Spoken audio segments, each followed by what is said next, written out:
Maintenant que le projet Repère est terminé, nous pouvons tirer les premiers enseignements. En arboriculture notamment, il s'avère que très peu de molécules ont été retrouvées dans l'air. Et celles qui ont été retrouvées uniquement au moment des applications.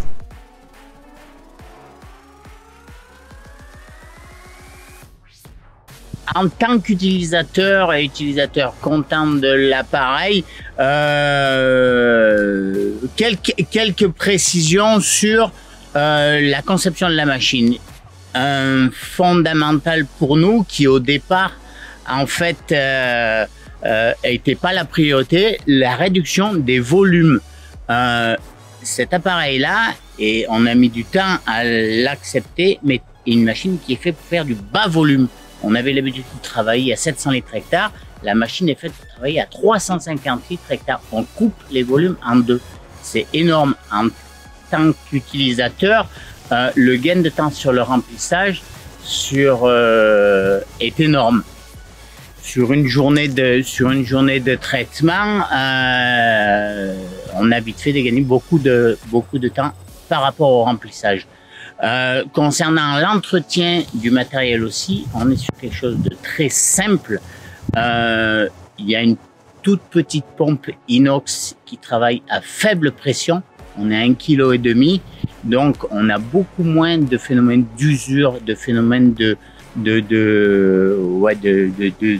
on a beaucoup moins de pièces d'usure en fait. Une autre particularité, c'est le système qu'ils appellent électrostatique. En fait, sur le principe, on charge. En fait, c'est là, on charge l'eau en fait grâce à une réglette électrique. En fait, le produit se colle plus facilement sur le végétal.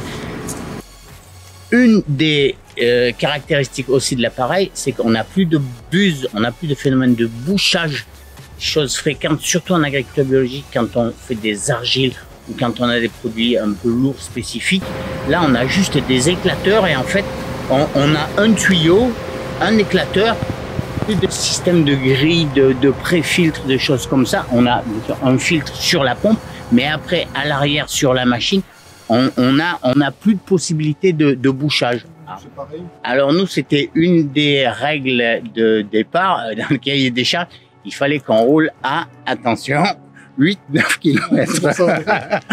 Donc, une des particularités aussi, c'est l'homogénéité de la sortie d'air sur les quatre bases, droite, gauche, haut, bas, où on a une répartition complètement parfaite, en fait, dû au fait que on n'a pas de rééquilibrage à faire sur la sortie d'air, puisqu'en fait, on a juste un compresseur d'air, voilà.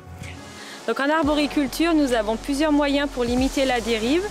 Le premier qui est l'évitement. Donc on essaye de limiter les traitements phytosanitaires et de ne les utiliser qu'au bon moment. Donc ça, c'est tout le travail des groupes Défi 30 000 et Ecophyto. Ensuite, le deuxième levier qu'on peut avoir à notre disposition, c'est de mettre des filets anti-dérive au bord des parcelles ou de mettre des haies composites, c'est encore mieux puisque ça favorise également la biodiversité. Et enfin, utiliser du matériel adéquat, donc du matériel qui permet de limiter la dérive, comme ce type d'outil qu'on vient de vous présenter. Ah ben, moi plusieurs fois, on a mis en comparatif les appareils classiques et le Turbo 2. Sur les appareils classiques, vous avez un énorme panache au-dessus du verger. Avec le Turbo 2, vous avez le produit qui reste sur les arbres. Ça, c'est clair, net et précis.